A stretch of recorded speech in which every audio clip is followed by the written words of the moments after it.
Le prix à payer pour vivre sa destinée, c'est l'obéissance à sa parole, c'est l'obéissance à sa révélation. C'est ça le prix à payer. On ne peut pas remplacer la désobéissance. Non, on ne peut rien faire quand on désobéit.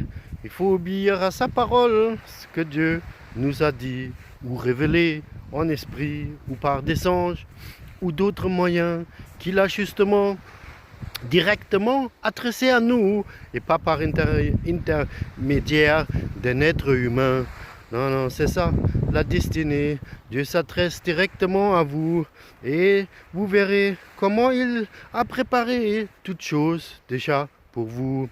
Et la destinée nous amène à la victoire, mais aussi c'est un combat chaque jour à vivre sa gloire. Ah oui, il ne partage pas sa gloire.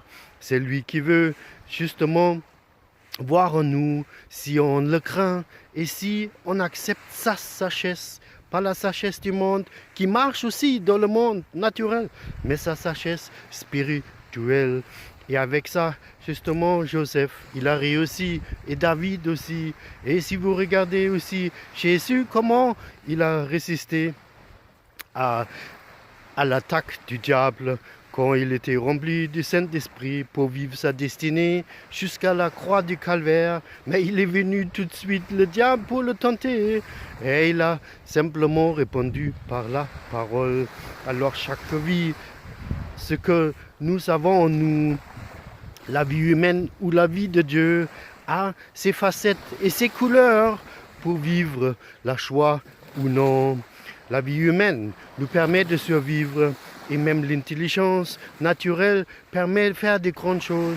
Mais ce qui est important, c'est l'intelligence spirituelle pour vivre ce que Dieu a prévu pour nous. C'est ça le but de Dieu, de savoir, de connaître ses œuvres qu'il a préparées d'avance. Et il a justement préparé des projets de bonheur et non de malheur.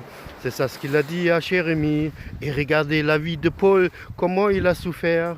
Il était un meurtrier, ah oui, mais Dieu l'a transformé pour nous parler et de nous laisser justement toutes ces épîtres où il parle de l'esprit révélé, où il parle de toutes les révélations que Dieu lui a permis. C'est ça sa destinée et il a accompli être apôtre des païens.